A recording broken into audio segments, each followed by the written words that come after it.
If the first things Europeans think of when they fill up at the pump is Donald Trump's decision to attack Iran, well, then it's little wonder that previously pro-MAGA populists are quietly distancing themselves from the President of the United States. In fact, Trump actively campaigning for Peter Magyar's rival helped Hungary's new conservative prime minister boot out his predecessor of 16 years, Viktor Orban. Magyar hopes to cash in this week with a deal to unlock more than 10 billion euros in frozen EU funds. If Budapest's no longer MAGA's European HQ, then where do fellow travelers turn in places like France, Italy, Spain, the Netherlands? Do they instead double down on the love for Russia's Vladimir Putin like Germany's far right? For hardened Eurosceptics, does the master of the Kremlin still seem like an invincible nationalist when he's bogged down in Ukraine? So, cozy up to outside superpowers, like Britain's Nigel Farage, who's long been enamored with Trump, or, as shown by recent revelations surrounding the same Reform UK leader, instead just try and find a billionaire with a bee in his bonnet to bankroll you. More broadly, which direction for populism after the Iran war stops? Reminder, we're less than a year out from a very, very uncertain French presidential poll. Today in the France 24 debate, we're asking, where does the far right turn? With us from Budapest is Zsolt Kerner, senior reporter at independent news site 24.hu. Thanks for joining us. Thibault Musergue is a political director at think tank Shared Ground, the author of La Droite Woke, the woke right. Welcome back to the show. Thank you very much. Thanks for having me. Emma Kate Simons, journalist for The New World and the French news site Franc-Tireur, news site and newspaper. I've seen it in print and newsstand. Yes. How are you? Very well, and you? Okay. Laura Carter, lecturer in British history at the University of Paris Cité. Good to see you. Good evening. On the go, by the way, you can listen to the show wherever podcasts are streamed. Wait for it. After a triumphant welcome last week in Poland, where Peter Magyar said he got tips from his pro-EU, from the pro-EU Prime Minister Donald Tusk on how to run a country when you've unseated populists. The new Hungarian Prime Minister said he hoped to be in Brussels this coming Thursday, that's in 48 hours' time, to ink a deal to release those frozen funds. Magyar hopes the money can be unlocked by the end of August, the time it would take to make good on rule of law commitments to Brussels.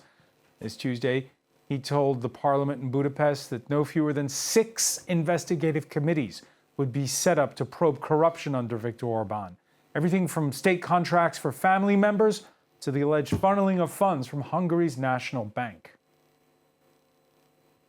We are going to eliminate the political privileges. We're going to significantly reduce the salaries of the PM, the ministers, heads of state-owned companies.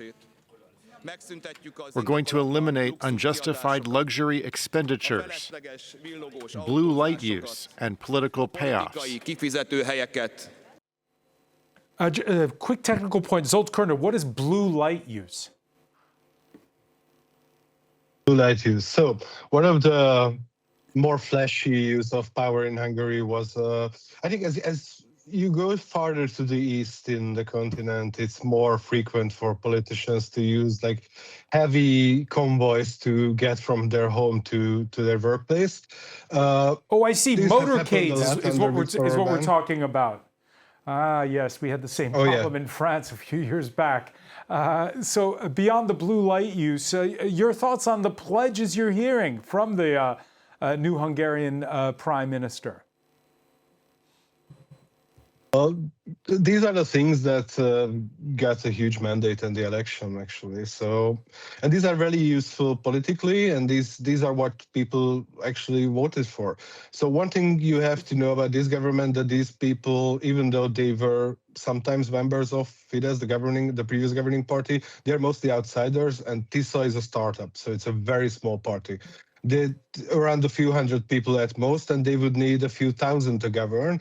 So the government is pretty much in chaos in the background still. People are overwhelmed. They have to deal with a lot of issues. And meanwhile, they have to still remain popular. So this is something that the Hungarian people voted for, but it's also very useful for the government to mask sort of the first attempts to form an actual governing body. All right, so it's still early days and they're still learning on the go. There's one promise I know that concerns you directly, Zsolt Kerner. The new premier has pledged to pass a constitutional amendment to dissolve Hungary's Sovereignty Protection Office, which basically was tasked with investigating non-governmental organizations and media outlets in the name of preventing foreign influence. How fast do you expect that to be enacted? Tomorrow, actually. And it wouldn't come quick enough. So the Sovereignty Protection Office was started out as a joke against the integrity office that the EU demanded Hungary to set up to fight corruption in the country. But soon it became like a lightly used, but still very dangerous weapon to use against civilians, journalists, everybody else. And there was one pivotal point in this campaign where all the leading media in the country, myself included, had to go out in front of the parliament to Kossuth Square to hold basically a full day live stream about the issue that the Sovereignty Protection Office wanted to adopt a law that would be able to ban us basically in the country. So it was very palpably dangerous for the journalists in the country that this office really was set up, and it did get some huge opportunities to fight actual journalism. So it's a good day when it is finally closed down. Okay, one final question on this, Zsolt Kerner. You talked about how the task is daunting and everybody's new at their job. Can Hungary do all of this by the deadline it's imposed on itself in order to get those frozen funds, August 31st? I think it can. It would be requiring some flexibility from the Commission as well, but and I really hope that the Commission understands the political situation that is happening in Hungary. Otherwise, it would be really hard to communicate a sort of centrist comeback to Europe for potential future populist governments if the Commission is not flexible in its ways. But if there is a political will to give this money, there shouldn't be any technical difficulties to solve it. Basically, the time is not long, but it is enough to get all the funds from the Recovery and Resilience funds. So it can be done. And as you were saying, there's still that honeymoon period that's taking place right now inside of Hungary after 16 years. Last weekend, we heard Hungary's foreign minister tell the Globsec conference in Prague, pointing to the elation of election night of her coalition's pro-EU mandate.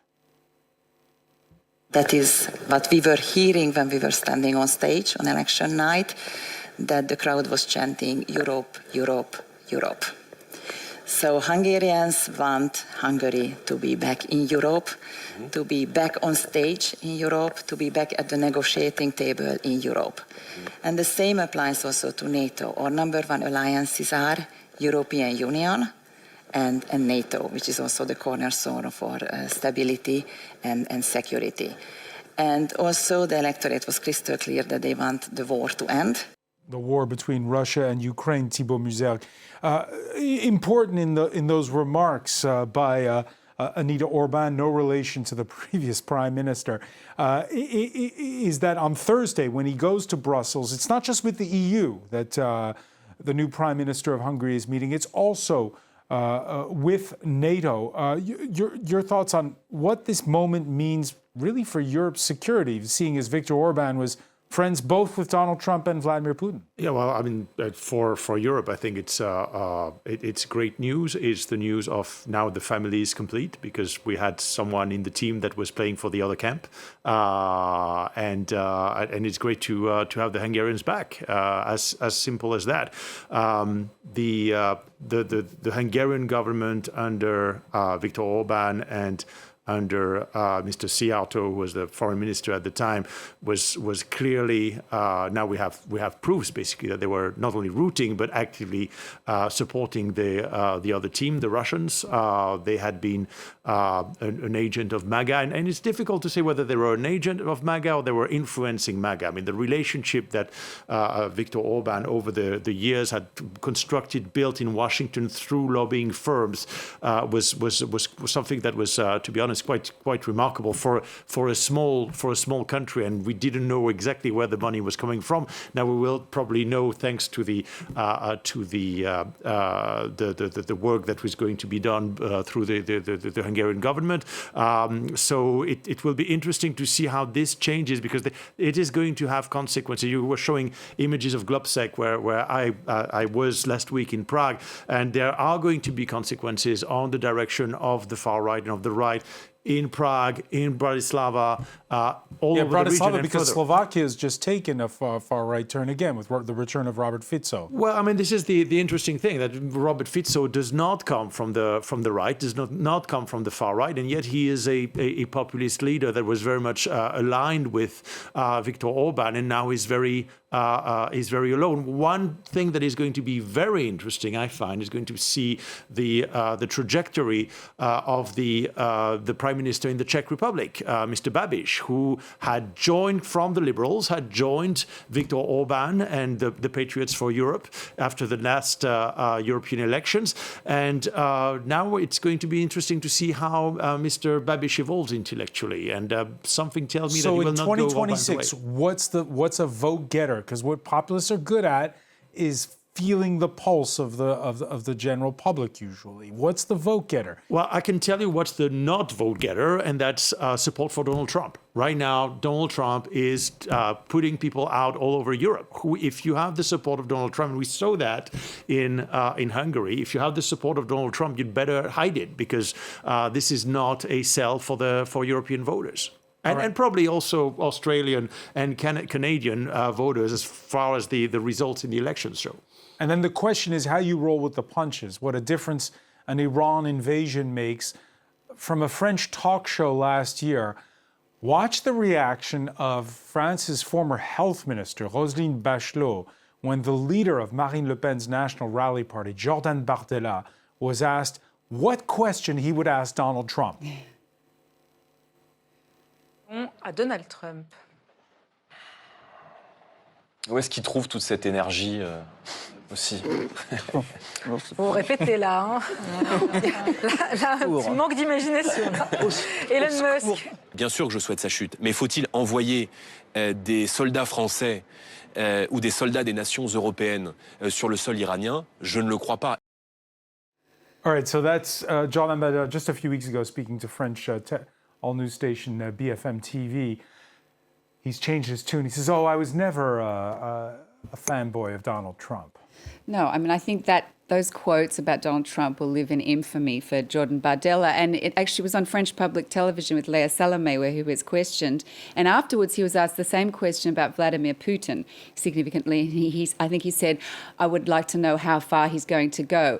So really, on both of those, with both of those answers, reflecting the National Rally and, in fact, Marine Le Pen's party's historic attachment to Donald Trump, and especially to Vladimir Putin and to his regime. So the clip we saw, again, just to remind our viewers, is from before the start. It's at the end of last year. Yes. So will they be able to convince voters next year that they have nothing to do with Donald Trump? I don't know. It's very risky for populists in the far right. However, current polls suggest that Jordan Bardella will be president of France in less than a year's time and would win a runoff, likely opposite Jean-Luc Mélenchon from the far-left France Unbowed party, who seems to be, at the moment, edging out more centrist candidates like the centre-right former Prime Minister Édouard Philippe. So I think it's a balancing act, but you can see that populists, yes, Hungarians saw the fall folly of populism, which is destined to always fail. In fact, we had an excellent piece by Andy Pemberton in The New World looking at the failures of populism and looking at the Hungarian example. And basically, it's these kinds of promises that you can never actually fulfill, the vague change, make the world great again, but the hostility towards institutions and attempts to do things like change the falling birth rate, which he utterly failed to do, Orban, in Hungary. It took 16 years, though, for him to fail. It took 16 years, and then the economy was a shambles. The black sheep of Europe, Hungarians eventually had enough, the corruption at astronomical levels.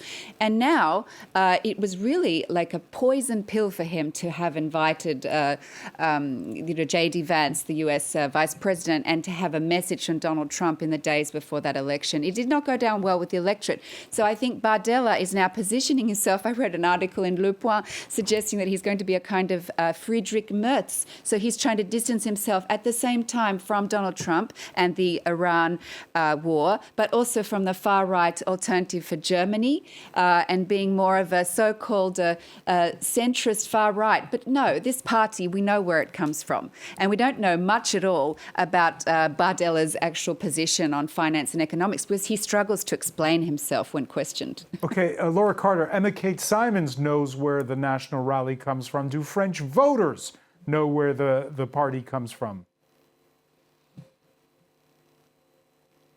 Well, I think if we can take any lessons from Hungary and apply them to France or elsewhere, it's that voters are concerned about the economy primarily. And you alluded to that in your opening, Francois, when you talked about prices at the petrol pumps, right? So people are concerned about the cost of living, inflation, the cost of fuel.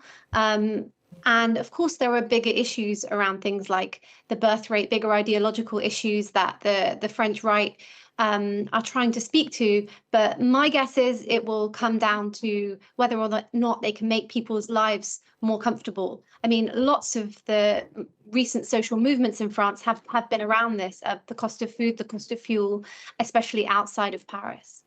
All right, so the cost of food, the cost of fuel, but also the question of whether or not you want radical politics. We saw, Laura, that in 2017, analysts believe that Emmanuel Macron benefited from the fact that the Brexit referendum upended the UK. It scared a lot of French voters when they saw the British take the plunge. Will people want to play it safe next year, or will they want to take a punt? Yeah, I was wondering when we were going to talk about the B word. I think, we're 10 years out of the Brexit vote now. There's almost no evidence that it's been economically beneficial for Britain. The farming sector, small businesses are all completely flabbergasted by how much more difficult their lives have been in the last 10 years because of leaving the EU. The consequences are still being felt. Meanwhile, the political parties can't even talk about it because it's such a toxic issue. And the far rights and the far rights Reform UK, the big winner in the recent local elections. So do people have a short memory? That's what I was going to say. This is a lesson that we can learn when we're trying to predict the future of the right in Europe. Look at Britain. 10 years ago, it was UKIP, and then it evolved to the Brexit Party, and now we've got Reform UK. There's a kind of gentle, skillful adaptation coming from the British right. And, who's not to say that will happen in other places? Let me just ask you, Thibault Muzer, just a point that was brought up there. By Emma Kate, the president of Marine Le Pen's party, trying to paint himself as a moderate. It's what the Italian prime minister has done successfully, since she seems to have done a hostile takeover of the voters of the late Silvio Berlusconi. And those also of Lega, of Matteo Salvini, that she's taken over. And there's not only her colleagues in Sweden, the Sweden Democrats, starting very much on the right and very much populists, riding on the anti-immigration wave. And right now they're leading the polls on the right, and the right and left are neck and neck. We have elections in Sweden. It's not given that the left is going to get back in power. It's really neck and neck. As for Italy, right now there were elections yesterday in a lot of Italian cities, and the centrodestra, the right in general, which because it's a coalition of the rights that is running there, has more. I mean, won more than it lost. So we can say it's a success for the Italian right just a year before the election. I think that's the model, and I think that's the model that people at the RN are looking at. I understand my colleagues' reflections about the national rally, and I think you can see the glass half full or half empty. I think the national rally has learned from their mistakes from the Brexit. I think they, contrary to what you said, I think Jordan Bardella actually kept a safe distance from Donald Trump, much safer actually than many people on the Italian right. Yes, he made some moves towards him, but as a Frenchman, he also kept a certain distance. And I think this sort of balance is also something that Giorgia Meloni, from a different perspective, she's an Atlanticist, tried to keep. All of the politicians on the right, and the same could be said, by the way, of Nigel Farage, who was very, very close to Donald Trump, and now is trying to show himself a little bit of distance because that's not what the electorate wants. And at the end of the day, these people, they have a flair for the electorate, and that's what they're trying to look at. So can there be a life after Orban? Can there be a life after Trump? That was the subject of my previous book, Post-Populism, and I think that's what it does exactly what it says on the tin.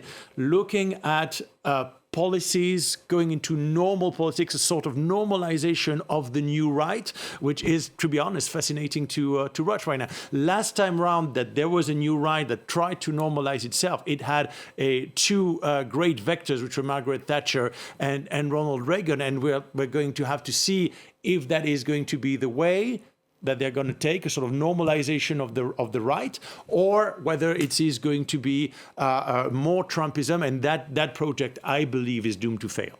Jolt Kerner, the new Prime Minister of Hungary, is far from a Marxist. His party sits with the conservative centre-right in the European Parliament. He's got a strong anti-immigrant message.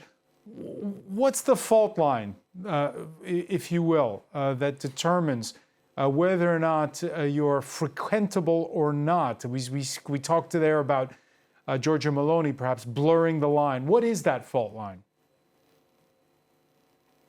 There is none yet, really. I mean, one surprising thing about what happened in Hungary is how quickly everything Viktor Orban built up fell apart. Currently, TISA polls at around 70% of all the votes in Hungary, gained a huge chunk of voters after the election.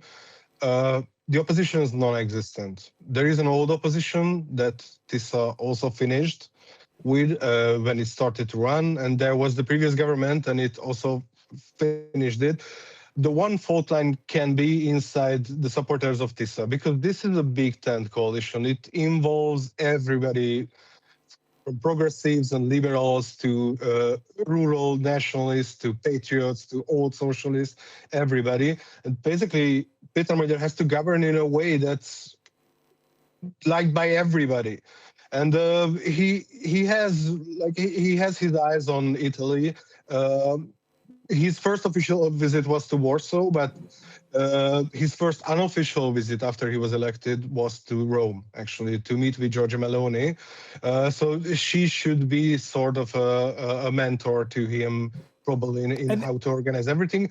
But in general, how this government will be very similar to early Fidesz government, to early Orban governments, which are very different from current ones. And let me ask you, because we heard that clip of the foreign minister earlier, and I'll repeat what she said at the end of it, how the electorate was crystal clear. They want the Russia-Ukraine war to end. What does that mean? Does that mean that they want a settlement on at any cost, or that they want the defeat of Russia? To be honest, it is not decided yet. So actual useful debate about how the Ukraine-Russia war should end was non-existent in Hungary under Orban. You couldn't really talk about the war because it would have been used for political purposes. Sound bites would have taken out of everything you said. If you try to argue, if you try to bring some nuance to what you were saying, it would have been used against you. So the debate about what is happening in Ukraine is basically starting now. It will be an important question. I don't think it is the most important question on most Hungarians' mind. I think Donald Trump also isn't the most important question on most Hungarians' mind. But the actual potential exit of Hungary from the European Union was a very important factor in what happened. All right, so definitely pro-EU, and that is an important fault line. And yeah, for the far right, we talked about being difficult to defend Donald Trump. It's difficult to defend Vladimir Putin, especially when Russia is threatening to carpet bomb the Ukrainian capital. Listen to the foreign ministry spokesperson's response to a reporter asking earlier this Tuesday if strikes on Kyiv would include targeting seats of power.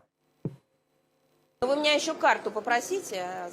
why don't you just ask me to publish the map of targets in advance? We've warned not only Ukrainian citizens and residents of Kyiv, but also the representatives of foreign countries and their diplomatic missions, citizens of those countries, all the countries of the world, about coming systematic strikes on the relevant infrastructure linked to military-industrial complexes, decision-making centres, and all sites posing a threat. So again, Thibault Muzel threatening to carpet bomb Kyiv, not very nice. You're these far-right parties, and Marine Le Pen, for instance, has said herself that no one else would finance her campaign back in 2017. So she turned to a Russian bank, she turned to a Hungarian bank the next time. Then to a Hungarian bank, yeah. Well, it's a little bit more west, which is there's already some progress, let's put it like that. So but here again... How does this play, what we just heard, that clip, with voters? Absolutely. Well, I think there has been a turning point that has been 2022, and you see that there is also in these parties a change. Including a generational change. The people who were there before, who had built the links with the Russians, who are still there, by the way, whether it's a national rally around Fidesz, etc., these people are increasingly isolated because the new generation is much more pro-Ukrainian. You know, there is a debate between Éric Zemmour and Alain Madelin, a French politician also on the right, who told him that, you know, the birth of a nation like Ukraine is something that as a nationalist should be talking to you. And to Éric Zemmour, it doesn't talk. Marine Le Pen has taken her distances. She's been very prudent on that. Jordan Bardella has already a positioning that is much more towards the Ukrainians, although he's not pro-Ukrainian.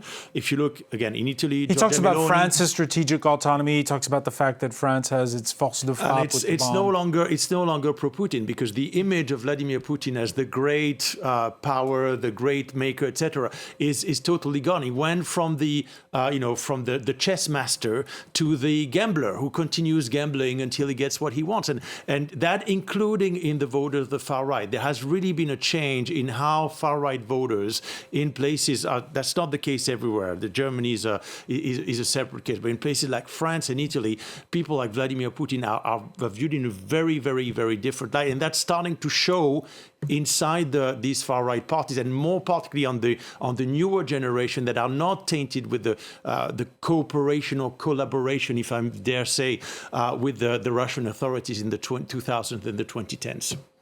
Emma Kate Simons. Right, I would beg to differ, because I think it's absolutely only window dressing and completely expedient on the part of both Nigel Farage and the French National Rally. Marine Le Pen I can tell and you not on the side of Meloni. I can tell you for sure. But Meloni from the get-go was much more on Ukraine's side. So she was never an out-and-out Putin supporter. And in fact, all you need to do is look at the votes of the National Rally under Jordan Bardella and Marine Le Pen, just like the far-left France Unbowed party of Mélenchon. They voted consistently in France and at the European parliamentary level against measures to help Ukraine. So that's where we can understand that they're still extremely close to Putin's ideology, and it goes very deep at the National Rally, because Jean-Marie Le Pen was also very close to these kinds of figures in then Soviet Russia, and then what happened afterwards. So basically we have this historic, but what I would say is the thing that we do ignore with these populists is that will the corruption and the conspiracy theorizing, because we write a lot about this at Conspiracy Watch Global, of Donald Trump, Farage, and the Le Pens and Bardellas, will that really count against them? Because Donald Trump now, he's in trouble over his $1.8 billion slush fund, which is based on a conspiracy theory that, in fact, he won the 2020 election and that January 6, 2021 Capitol attacks were all a staged event, and the people who rioted and wanted to kill the vice president actually deserve compensation. So these kinds of conspiracy theories have been pushed by him. Nigel Farage has had his own ones, but they all have one in common, and it's called the Great Replacement Theory, which is a racist and anti-Semitic theory, which suggests that basically white majorities are being deliberately replaced by other minorities, chiefly black and other ethnic backgrounds. And that's the link between Donald Trump and Vladimir Putin? And Marine Le Pen and Nigel Farage. They all push this conspiracy theory in their own way and on their news channels, on their Fox Newses, on their C News in France, on GB News. We've written about this in the New World. And so we should look at the way these people have voted, what they have said, and not just think that because suddenly Putin and Trump are unpopular in Europe that we can believe them. No, listen, I'm not the advocate of one party or the other. I'm just seeing that these parties are changing and they are making an effort to become more acceptable. Whether it's cosmetic or not, whether it's cosmetic or not, I made the bet that Meloni's changes were not back when I was serving in Italy, and that paid off. I believe that the new generation on these far right parties, and I'm excluding the Anglo parties here because I think Europe now has freed itself from Anglo-American influence and will be so for the future. One last question on this. Even though we saw last year the State Department policy that was put out, official policy, that they would work to defend so-called freedom of speech and to change, yes, and where does that lead them? The ambassador in Paris is not the most is not the go-to person that he was or that his predecessor was under the Biden era, under the Trump 1 era, and I think it's telling. Again, it is telling that this far right in France has always kept a distance. I find it really amazing. I was personally criticizing that far right, the National Rally, for being always consistently anti-American, and now we would be criticizing them for being pro-American while the person hasn't changed. And while to me, people like Bardella have tried to play a balance between the two, and I can understand the doubts. It's totally okay, but we need to recognize that these parties are changing. The Sweden Democrats are another example. He's a TikTok figure. He's 30 years old. He's made his name on social media. He never had a job in his life, except as an apparatchik. He failed at university. I mean, basically, he's done the media training at the cost of European taxpayers, 130,000 European euros, in order to improve his communication skills. But really, is he just an empty shell? And Marine Le Pen, we still have to see whether she'll be allowed to run herself when the court case ruling comes in. That's up to an appeals court over a corruption conviction. Jordan Bardella, he did not campaign for Donald Trump the way Reform UK's Nigel Farage did in Pennsylvania, in the home stretch of the 2024 presidential election. He came out then. He was at Mar-a-Lago on election night. Farage's Trump whispering there. You see him with the sky blue "Make America Great Again" cap.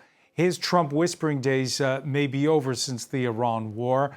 And just days after his party's historic inroads that Laura Carter was referring to in British local elections, well, he's now facing a parliamentary inquiry. This over an undeclared £5 million donation from reclusive Thailand-based crypto billionaire Christopher Harborn. A Guardian investigation found that Harborn donated £22 million to Farage's political party. That's 2/3 of all the funding received by Reform UK. Laura Carter, is there a third way if you're a populist? You don't need Russia, you don't need the United States to back you. You just need to find somebody who's really, really rich. I dare say that's always been the case with politicians, and I can't remember the last time one party wasn't accusing the other of some form of corruption or not paying taxes. Granted, the latest Farage accusation is pretty grave. I think Farage is a long-standing figure in British politics now. He has his own brand. I think he'll use Trump to an extent as much as Trump uses him when he thinks it's useful. But he has made some quite significant comebacks over the years. So I doubt whether this latest scandal will take him down, or if it takes him down, it certainly won't take down the power of of Reform UK and the far right, which is definitely in the ascendancy in UK politics. But is there something to be said? Go ahead, Emma Kate. Oh, sorry, Laura. I was just going to say, reflecting on my colleague's comments, I think what we would do well to remember also is there are commonalities between the right in all these different European countries, but they're all so nationally specific, just as my colleague mentioned, because nationalism is the kind of foundational ideology of the right, really. So it's very hard to draw too many generalizations between them. I mean, trying to paint a European picture is very difficult, even when we see trends emerging like we have done over the last 10, 15 years. So Jolt Kerner, when you saw all those CPAC conferences, that conservative lobbying group that would have big conferences in Budapest, did it seem like a motley crew, or did it feel like a sort of a far-right version of the Internationale? The CPAC conferences were never really successful in Hungary. Neither J.D. Vance nor Marco Rubio arrived at the CPAC conference. Those were all bilateral visits from them. But the Patriots was a different sort of congregation. That was a bit more successful. But I would just talk a bit about the fact that how interesting is the populist parties in Europe basically federalized. So this would have been what happened in Hungary with the CPAC, with the Patriots groups meetings.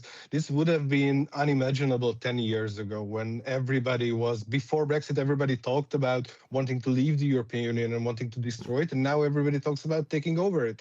And basically, Viktor Orban's only lasting achievement is the Patriots group in the European Parliament. That's more Marine Le Pen's achievement, to be honest. But it is his one political legacy, that he helped to federalize the populist sovereignist rights, and how interesting it is that these people sort of try to work together. Hungary was the HQ for a while. It will be interesting to see where they end up. As you might know, we had some guests from Poland, from the previous administration, who had warrants against them, and they moved them to the United States, one of them. The other one is supposedly still in Serbia, or moved to the US through Serbia. But there isn't really very comfortable places for these people to go to after Hungary in Europe. So that's an interesting thing. Let me ask you, because I know you've written, Emma Kate Simons, about Nigel Farage recently. Again, there's this crypto billionaire, very, very reclusive. Christopher Harborn, I think we only have one known picture of him. He lives in Thailand, made his money in crypto. Is that the way it goes in 2026, that you have very rich people who really have more power than some countries do? Yes, I mean, I don't think it's new. I mean, when you look at funding of Donald Trump and the kinds of billionaires who bankrolled MAGA, some of them were also secretive. But in Farage's case, yes, I mean, he is now complaining, which is utterly ironic or paradoxical, that in fact that Russian hackers exposed the fact that he had been given £5 million just conveniently before he ran for election in 2024 in the seat of Clacton. So he's crying victim. But I think that Farage admires Trump because Trump's so fantastic at raking in the dollars for himself and his family, which Farage to this point has been quite successful at doing. But is it really a step too far for the British public? Because everyone would like a gift of £5 million they don't have to declare to anyone, to the Parliament if they're running for it, or to the taxman.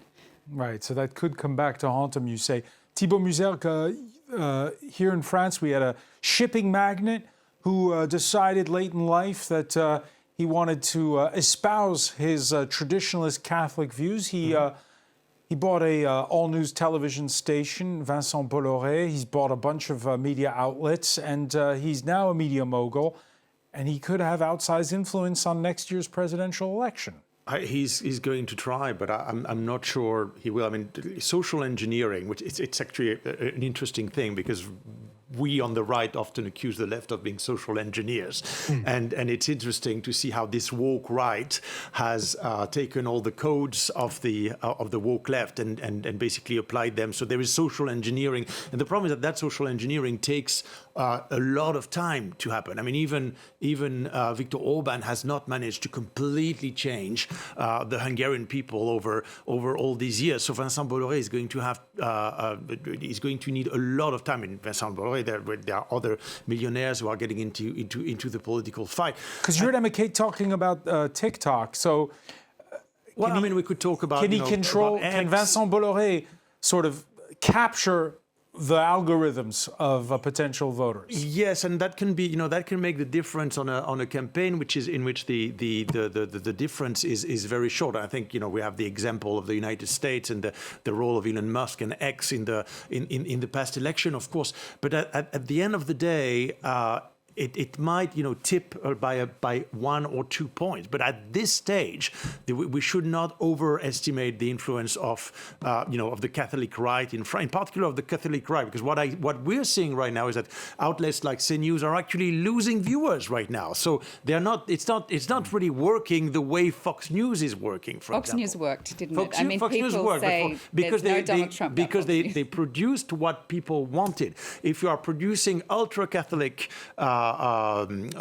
content in French, it's not going to work because most French people they are Catholic by name. They're lapsed Catholics. This is the main difference. Okay, so Putin may be menacing. Trump may be blamed for the energy crisis. But in Germany, and Thibaut Magyar made it a caveat of his, the AfD keeps climbing in the polls. It could win enough seats in September to govern in the eastern Saxony-Anhalt state.